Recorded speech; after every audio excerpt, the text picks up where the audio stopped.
Our final speaker of the evening is going to be Professor Gabriella Coleman. I won't do that. Okay. Anons will know who she is. She's, well, how you can introduce yourself, I guess. Okay. Professor Gabriella Coleman.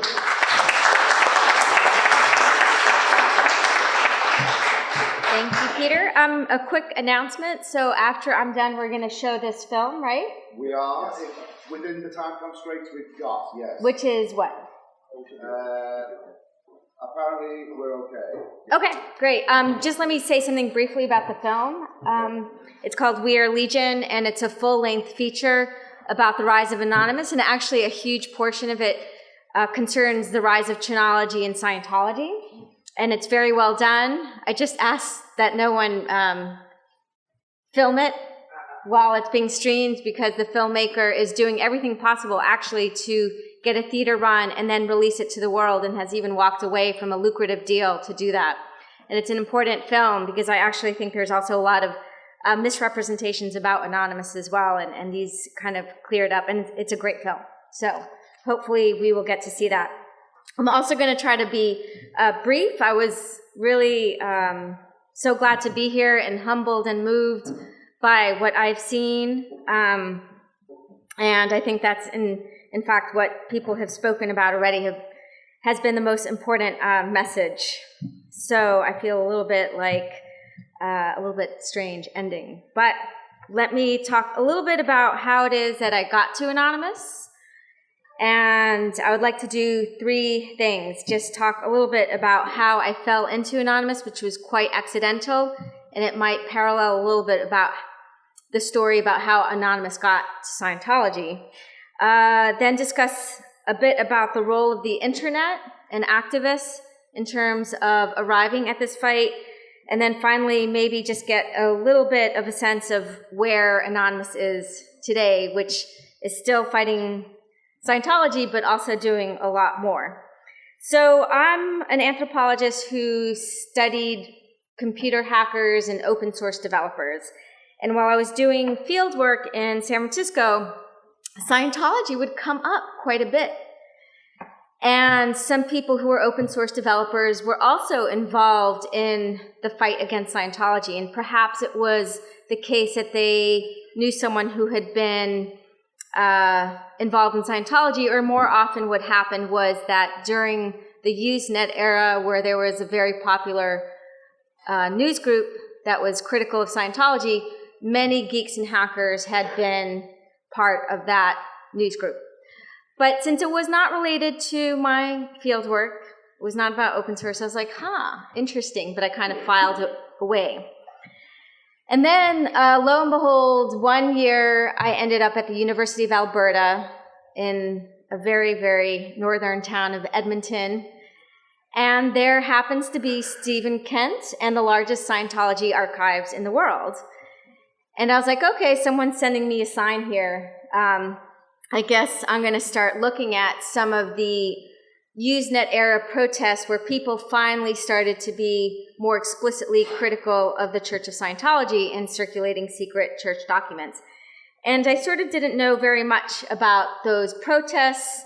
I knew, of course, a little bit about Scientology, what had been spread in popular culture.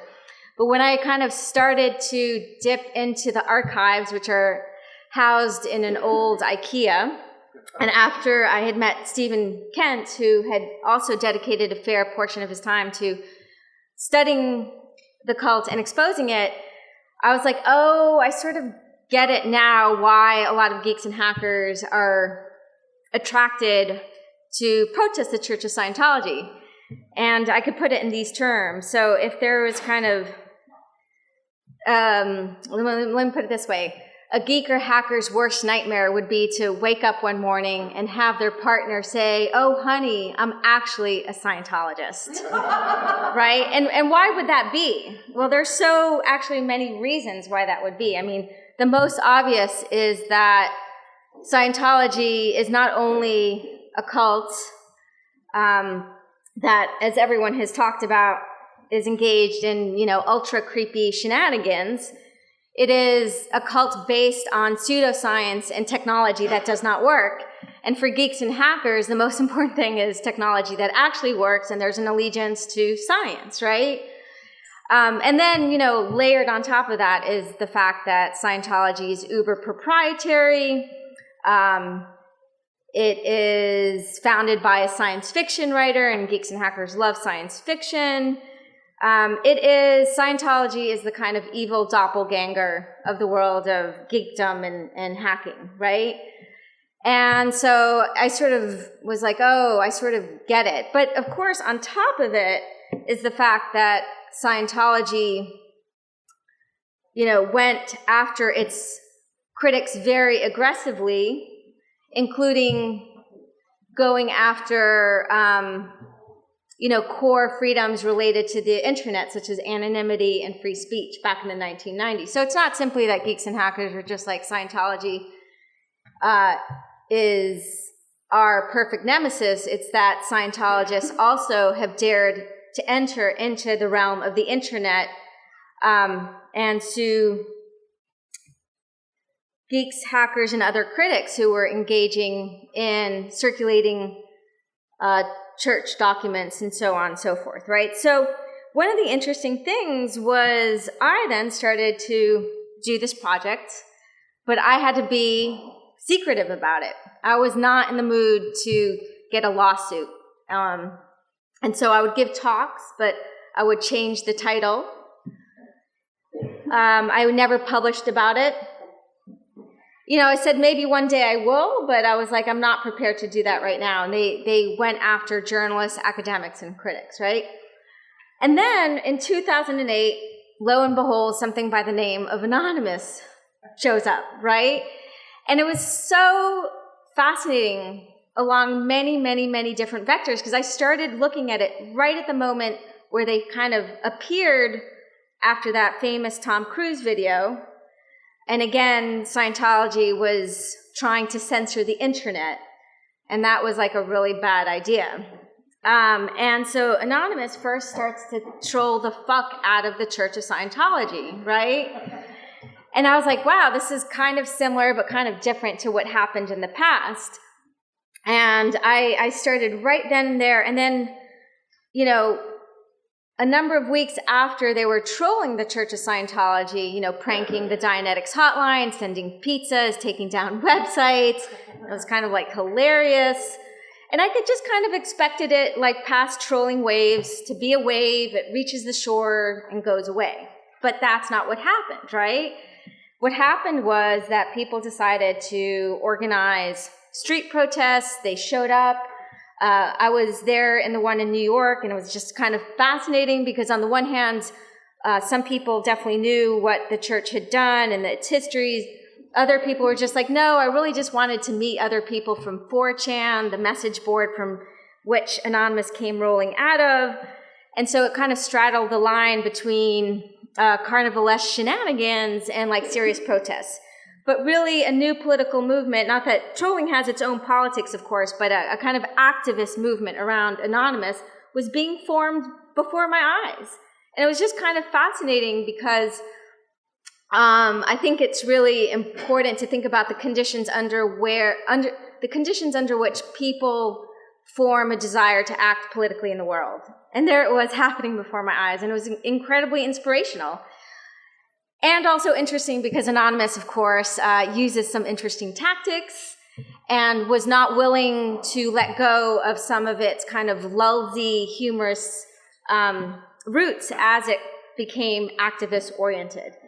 And then so there was that kind of transition that was really interesting. And then the other aspect that was also amazing to watch was while definitely there had been critics before and activists who dared to come forward, and they were really, to do so was quite risky and had paved an important path.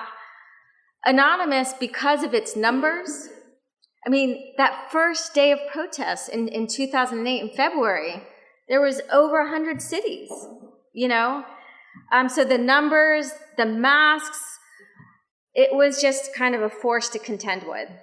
And it was incredibly exciting because Scientology in some ways is so interesting because it really is a microcosm of a kind of totalitarian society. And they had perfected these techniques that really kept people in its place. And then all of a sudden, quite accidentally, an entity had arisen out of the internet that became a formidable partner or adversary. And also, and this is one other point that was so interesting, was, you know, Anonymous will often be like, we are anyone and we are everyone. That's kind of true, but it's also the case that, come on, a lot of people were kind of geeks or hackers or had spent a lot of time in 4chan. But at the same time, they didn't close the door to other people who wanted to participate, right? And so family members, ex-Scientologists also could come on board. And this is really an important point about Anonymous, which is that it's almost, in some ways, the complete opposite of the way that Scientology works. I mean, they're both kind of weird, and they'll both say this, right? But Scientology is not free to take and do what you want with it, whereas Anonymous is like other individuals have taken it, and there have been different networks and nodes that have appeared that actually have very different political cultures as well. So I'm just going to make one final point so that we can move to the movie, which is, let's think about what role the internet has played in bringing down Scientology, and what role Anonymous has played.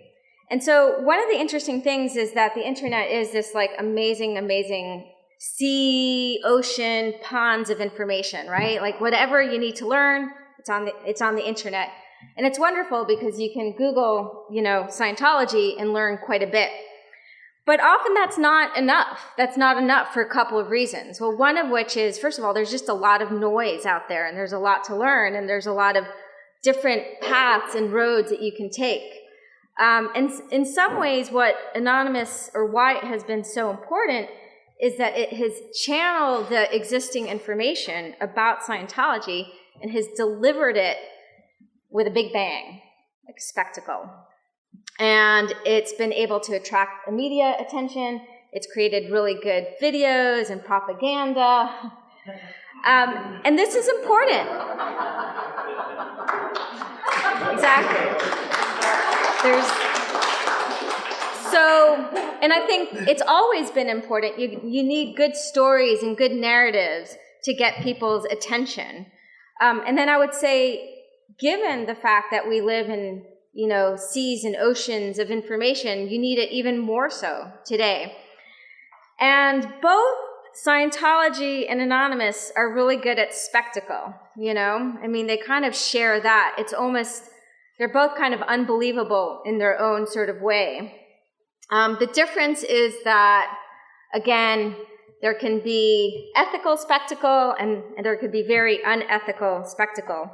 And I would just like to read a quote I have here by Stephen Duncombe, who has written a wonderful book called Dream, where he advocates for the use of spectacle in politics. And he says, look, it's really important that we base our politics on rationality and truth and exposing lies, but if you don't have like a compelling story, then you're not going to deliver the goods.